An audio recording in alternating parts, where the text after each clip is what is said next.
EH Bilduren bozeramalea, Gipuzkoako batzar nagusietan, egunon? Egunon, eta mila esker gonbidatzeagatik. Jakine dugu, ea nolako ahozaporearekin amaitu den osoko bilkuraren lehenbiziko zati hau? Begira, legealdiak bere erdia egin du, eta guk igertzen duguna da, Gipuzkoak ez duela dituen gaitasunen arabera aurrera egin, ezta? Gipuzkoa dago, Nafarroa, Lapurdi, Bizkaia, Araba, bueltan dituela, eta bere egoera sozioekonomikoagatik, bere baliabidegatik, bere eragileek egiten duten lanagatik, euskararen egoeragatik, izan daiteke abagun guardian dagoen lurralde bat, eta Euskal Herriko gainantzeko ere bultzada eman diezaiekena, ezta? Eta iruditzen zaigu foru gobernutik ez dela egiten ari behar beste abanguardia hori mantentzeko. Gaur egun sekulako erronkak dauzkagu bai Gipuzkoan eta bai Euskal Herri guztian, erronka globalak direnak.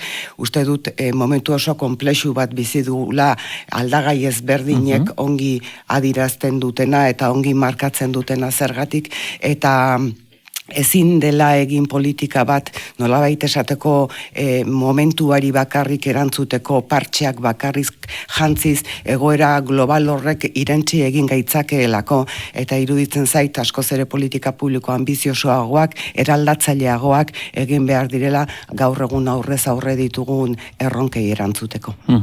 Hain zure zen eztabaidan ere, erabili zenuen Ariazko erlojuaren metafora. Ez dakit, zentzu horretan ikusita, egin behar guzti horiek, ze egoeretan dauen Gipuzkoa, aukera badela, pixkatez baian egote, ez dakit, frustrazioa sentitzen duzu jakinikan, batzar nagusietan EH Bildu lehenbiziko indarra dela, eta hor pixka bat akuluarekin ibili behar horretaz? Nik frustrazioa sentitzen dut batez ere ez delako nahikoa egiten Gipuzkoako herritarren alde egin zitekeenaren tamainan. Eta alderdi sozialistak eta Eusko Alderdi Jeltzaleak osatzen duten bikote horrek, eta beraiei ere ala esan nien, ezakit gobernua ere osatzen duten, batak bere alorrari begiratzen diolako eta bere alorrei begiratzen dielako, besteak berari dagozkionei begiratzen dielako, eta beraien arteko kalapitak ere badituztelako, iruditzen zait komenientziako elkartasun bat egin dutela. Komenientziako elkartasun bat gobernatzen jarraitzeko eta gauzak egin ahal izateko aritmetikan lurralde honetan gutxiengoan dagoen Partido Popularra sartuz, ezta? Eta iruditzen zait, hori oso frustrantea dela, ezin dela esan oso abertzalea naiz eta asko maite dut herri hau maite ez duen edo hizkuntzaren aurka dagoen, edo politika xenofoboak egiten dituen alderdi politiko bat, aritmetika horren erdira ekarriz, ezta? Eta uste dut, askoz ere aurrera urratsa handiagoak egin genitzakeela. Uste dut dela gobernu bat hori komenientziaz eta norabiderik ez duena. Eta norabiderik ez duena esaten dudanean, esan nahi dut berdin zaiolako batzurekin edo besteekin egin akordioak. Eta nik ulertzen dut rotonda bat egiteko edo autobus parada bat egiteko akordioak batzurekin edo besterekin egitea. Baina lurralde honentzako eta herri honentzako estrukturalak diren hainbat kontutan akordioak egiteko, demagun aurrekontuetan egiteko edo demagun politika fiskalean egiteko, iruditzen zait norabidea oso argi eduki behar dela. Eta bestela geratzen zerala hor zentroan bueltaka ez atzera eta ez aurrera. Eta aurrera ez badugu egiten, atzera egiten dugula. Aurrekontuak izan ziren, baita ere eztabaidaren atariko aipagaia. Negoziaketarako prestutasuna adierazi da, EAJak dio berriz 10 alditan ezezkoa eman duela EH Bilduk, edota konfiantza falta ere badagoela. Nolako da, gaur egun EH Bildu eta EAJaren arteko konfiantza giro hori? Begira, Eusko Alderdi Jeltzaleak badaki Euskal Herria Bildu akordioetan egongo dela, mai gainean daudenak edukiak balin badira eta edukioiek herritarrei mesede egingo badie.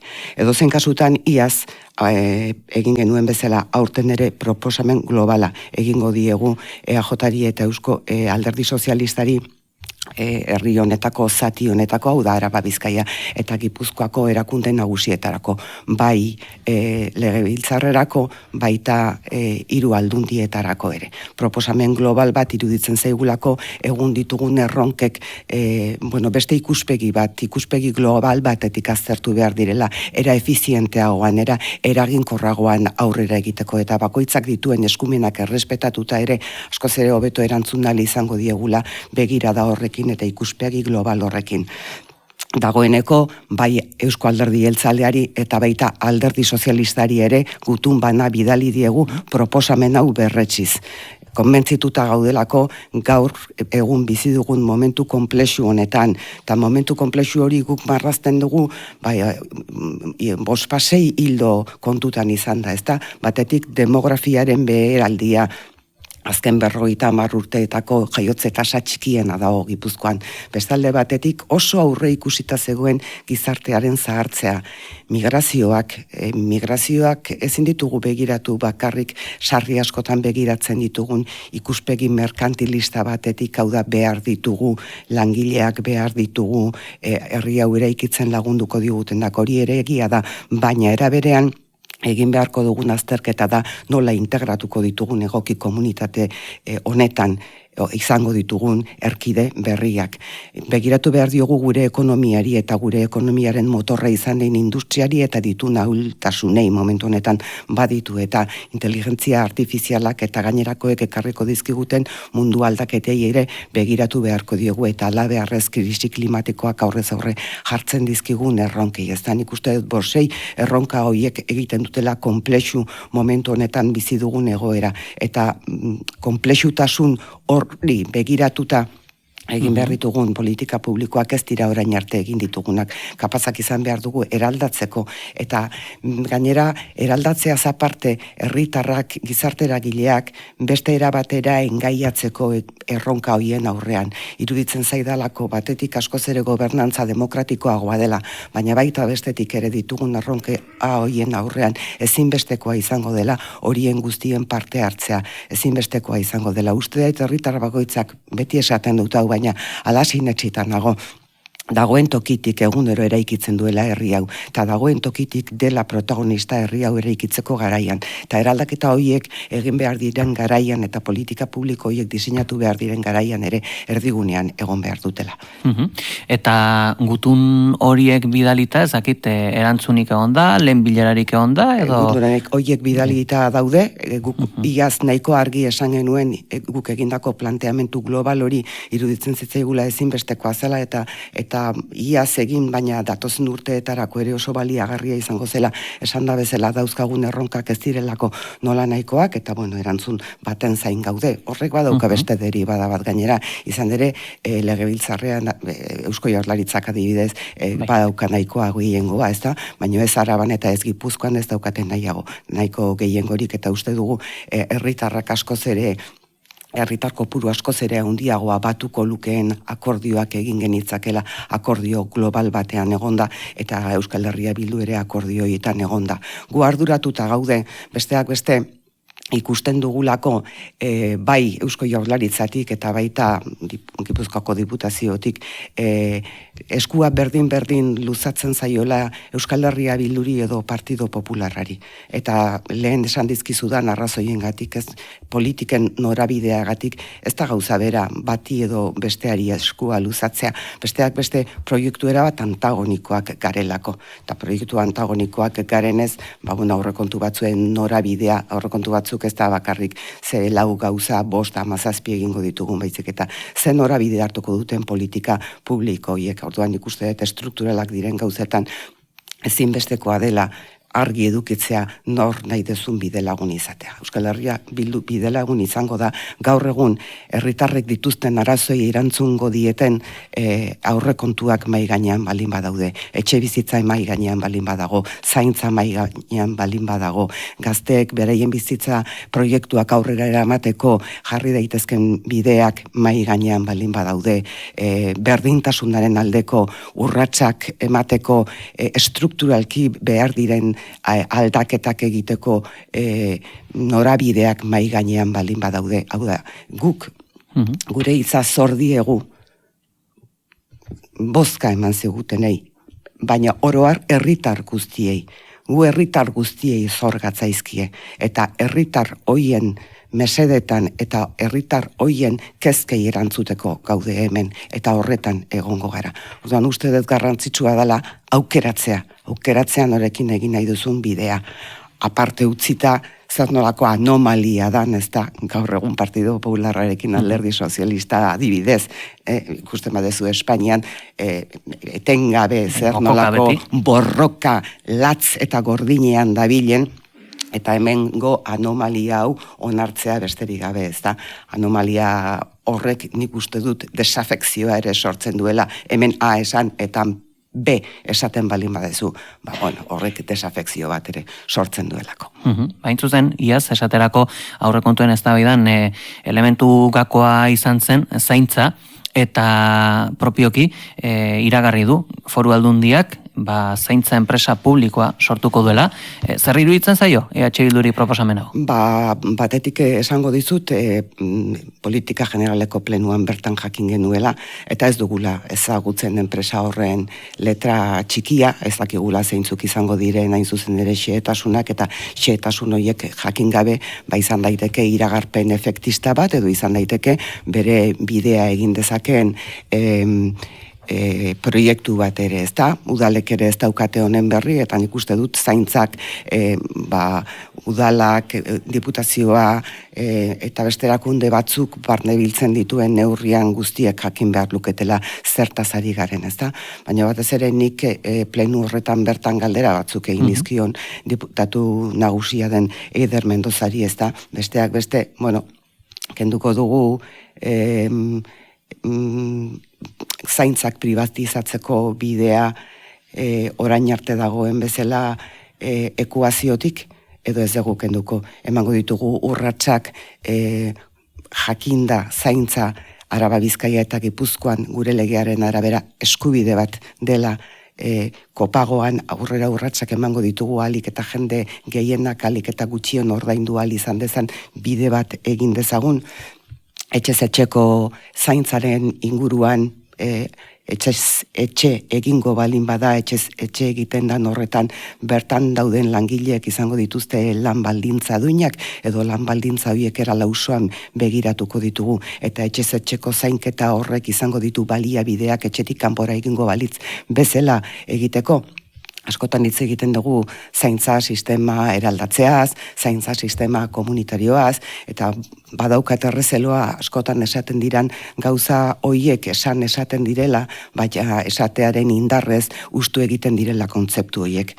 Eta zaintzak izan behar du publikoa, eta zaintzak izan behar du unibertsala, eta zaintzak izan behar du komunitateak dituen beharren araberakoa. Baina komunitarioa hitzak ezin du aitzakia izan, administrazioek zaintza hoiek era egokian ez ebazteko. Eta nik uste dut hor terminoak ongi aklaratu behar direla, eta aklaratu behar dela nola nahi dugun zainduak izan, jakinda zahartzen ari zen eta zahartzen ari den, eta orain nik ere zahartuko den jendarte baten aurrean gaudela. Ze erantzun emango ditugun. Uste dut hoiek guztiak erantzun beharrezkoak direla, gero enpresa horrek izango duen bidea egokia izango den ala ez jakiteko, eta esaten dizudan bezala letra txikia ez dugu ezagutzen. Bestalde, eztabaidan ere KAF enpresa ipagai izan zen, diputatu nagusiak esan zuen Jerusalengo kontratua bertan bera uzteak enpresaren itxera suposa dezakela. Ez dakit bat egiten duzu honekin, edo ez dakit honi buruzko ezagutzarik baduzu? Israel eta Palestinen arteko egoeraren inguruan hizketan hasteko lehenik hasi nahi nuke azkenekotik, ezta? Eta Israelen indarrek baitu dituzten flotiletako kide horiek gogoratuz, eta haien baiketa arbuiatuz, eta lehenbailen aske utzi ditzatela esanez. Eta, kide hoiei elkartasuna erakusteaz batera, nik lehen lerroan jarri nahi nituzke herritarrak eta euskal herritarrak ere bai iruditzen zaidalako genozidio horren aurrean, bai Espainiako bueltan, baita Donostiako zinemaldian ere, sekulako indarra erakutsi dutelako, eta sekulako modua genozidio horren aurka egiteko. Donostian bizi den palestinar baten hitzak ekarriko ditut onera, hain zuzen ere zinemaldiaren baitan egin zen mobilizazio batean berak esandakoak, ezta? Ez gelditu, ez nekatu, ez zaztu, ez gaitzazue abandonatu, gure esperantza zerate zioen, ezta? Ta nik uste dut zentzu horretan lehen mailan jarri behar dela herri honek egin duena. Kafi dagokionez, uste dut kaf bere langileak ere badirela. Kaf dala bere zuzendaritza eta bere langile guziak, milaka langile. Ta langile horiek oso argi esan diotela zuzendaritzari zein uste duen dela bidea. Gu oso kritikoak gera kaf Israelen eta Jerusalenen egiten ari den bideaz.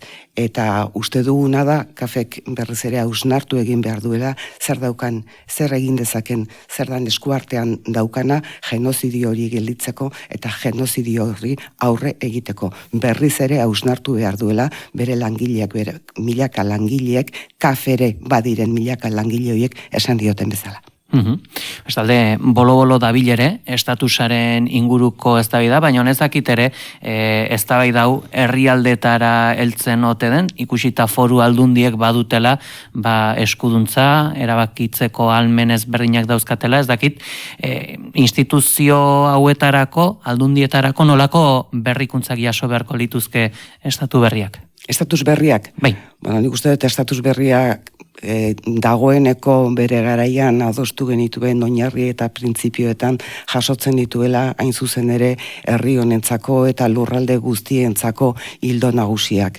Eta bertan aldarrikatzen da eta uste dut oso baliogarria dela gaur ere herri hau nazio bat dela, nazio bat den heinean erabakitzeko eskubidea duela, bere etorkizuna erabakitzeko eskubidea dela, hori oso garrantzitsua da, hain zuzen ere ditugun erronken aurrean erraminta asko falta baitzaizkigu eta erraminta hoien jabe izan behar baitugu eta erraminta horiek aipatzen ditudanean oinarri eta printzipio horietan ere esaten da botere funts handiagoa behar dugula, izandako botere funts hori gainera urratzen joan da urte hauetan guztietan eta beste harreman bat behar dugula Espainiako estatuarekin. Momentuz beste harreman bat, berdinetik berdinerakoa, eta gainera arazoak ebazteko arbitroa, ez dila izan gaur arte bezala auzitegi konstituzionala baizik eta izan dadila bi aldeak era berdinean baloratuko dituen norabaiteko arbitro bat, ezta?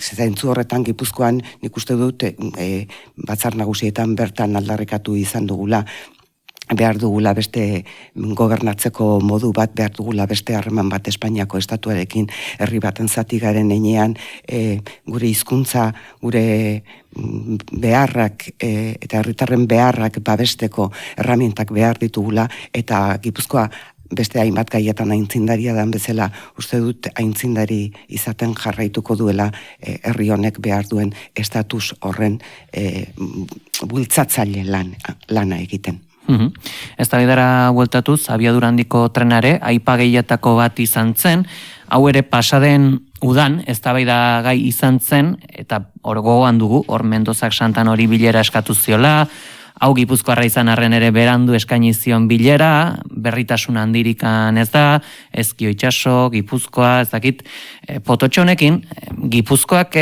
edo Euskal Herriak berak ez du erreparazio moral bat merezi inbeste urteren osten, eta EH Bilduk zer egingo du, ardura guzti horiek zuzentzeko edo?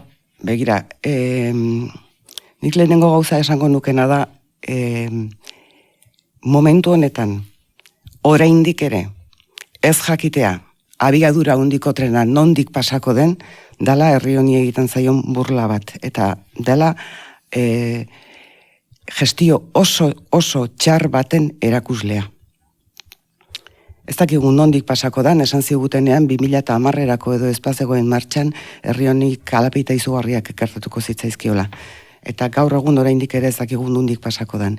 Ezkion eginda estazio bat, bukatu ez dana, bukatu eztan ez kalte ordainak ordaindu behar izan direna, trenak ezin du zuzenean pasa, maniobra bat egin behar du aurrera jarraitzeko, dirua xautu da hemenetan, eta gainera honetaz aparte ikusi dugu, nik espektakulo bezala definituko nuken zerbait, ezta? Sozioen artean hau da EAJ eta Eusko eta Alderdi Sozialista elkarren artean mokoka, baina ez bakarrik, baizik eta EAJ-ko Gipuzkoarrak, Arabako Gipuzkoarren aurka mokoka, PSeko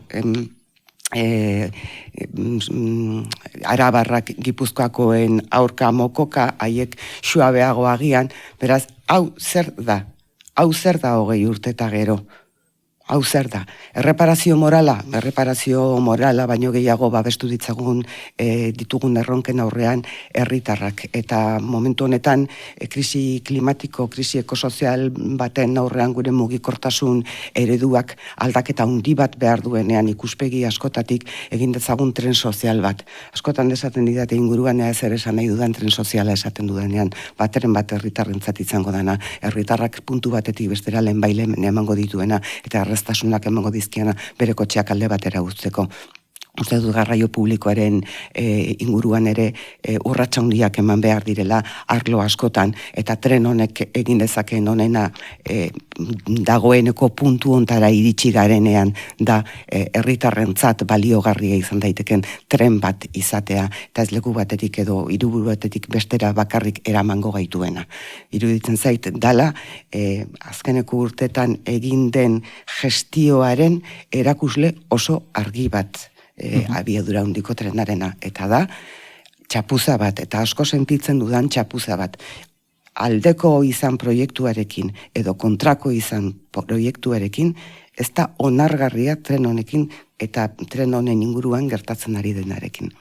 Azkenik ere aipatu nahi dugu, udalak finantzatzeko foru funtsa, 3,36 edo 22 milioi euroko murrizketa egontzen, honetaz ere kexatu zen EH Bildu, eta jakin dugu urteak aurrera eginala, ea murrizketa hori nabaritu den, eta ea Gipuzkoako alkate ezberdinek zuengana jo duten, honi buruz zerbait aipatuz? Begira, udalak dira herritarren gandik gertu-gertuen dauden erakundeak, eta zentzu horretan gauza askori erantzun behar diete, bai zaintza beharrei, eta bai beste hainbat beharrei, eta zentzu horretan uste dut udalak ondo finantziatuta egon behar duten erakundeak direla, eta murrizketek eragiten die udale, baino eragiten die zalantzari gabe herritarrei, ezta.